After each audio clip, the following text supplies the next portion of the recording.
आयुर्वेद की रचना भी उनके आशीर्वाद से हुई है। आज के इस पावन दिन आयुर्वेद दिवस पर भगवान धन्वंतरी से पूरी मानव जाति की प्रार्थना है कि वो भारत समेत इन बेहतरीन संस्थानों के लिए राजस्थान, गुजरात के साथ ही पूरे देश को बहुत बहुत बधाई। साथियों, आयुर्वेद भारत की एक विरासत है जिसके विस्तार में पूरी मानवता की भलाई है।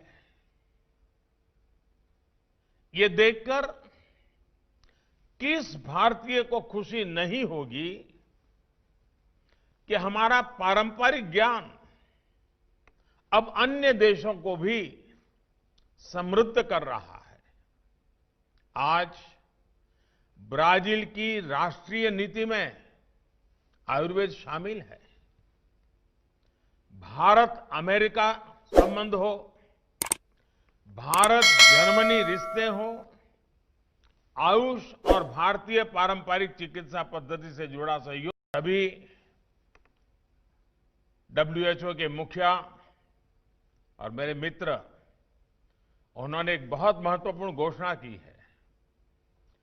डब्ल्यूएचओ ने global centre for traditional medicine, इसकी स्थापना के लिए दुनिया में से भारत को चुना है और अब भारत में से दुनिया के लिए इस दिशा में काम होगा। भारत को ये बड़ी जिम्मेदारी सौंपने के लिए मैं वर्ल्ड हेल्थ ऑर्गेनाइजेशन का, विशेष रूप से डब्ल्यूएचओ के महानिर्देशक, मेरे मित्र डॉक्टर टेड्रोस का भी हृदय से आभार व्यक्त करता हूं। मुझे विश्वास है कि जिस प्रकार Bharat pharmacy of the world इस रूप में उभरा है, उसी प्रकार पारंपरिक चिकित्सा का यह सेंटर भी ग्लोबल वेलनेस का सेंटर बनेगा।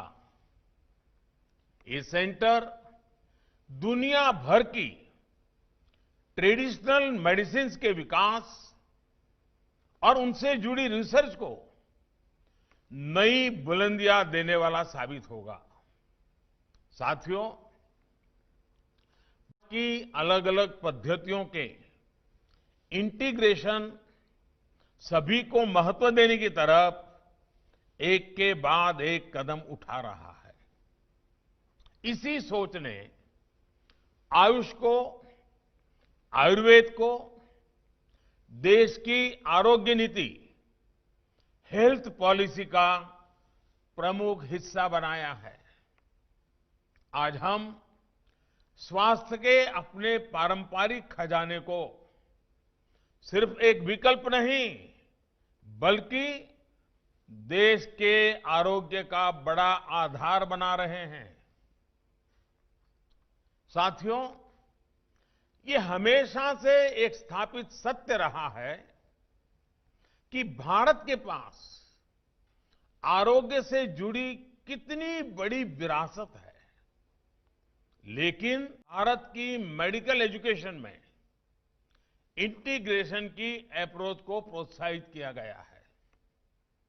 इस पॉलिसी की भावना है कि एलोपैथिक एजुकेशन में आयुर्वेद की बेसिक जानकारी जरूरी हो और आयुर्वेदिक एजुकेशन में एलोपैथिक प्रैक्टिस की मूल जानकारी जरूरी हो।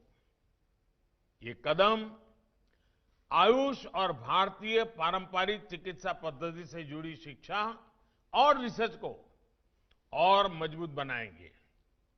कोरोना काल में पूरी दुनिया में आयुर्वेदिक प्रोडक्ट्स की मांग तेजी से बढ़ी है।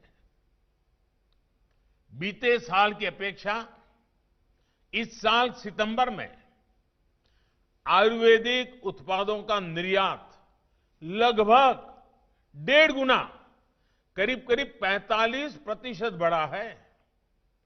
यही नहीं, मसालों के निर्यात में भी काफी बढ़ोतरी दर्ज की गई है। हल्दी, अदरक, ऐसी चीजें जो इम्यूनिटी बूस्टर मानी जाती हैं, उनका निर्यात अचानक इस तरह बढ़ना ये दिखाता है कि दुनिया में आयुर्वेदिक समाधानों और भारतीय मसालों पर विश्वास कितना बढ़ रहा है। आचार्य चरक ने भी कहा है, स्वस्थस्य स्वास्थ्य रक्षणम आतुरस्य विकार प्रशमन च, यानी स्वस्थ व्यक्ति के स्वास्थ्य की रक्षा करना और रोगी को रोग मुक्त करना, ये आयुर्वेद के उद्देश्य हैं। स्वस्थ व्यक्ति स्वस्थ ही रहे, इसी सोच के साथ ऐसे हर कदम उठाए जा रहे हैं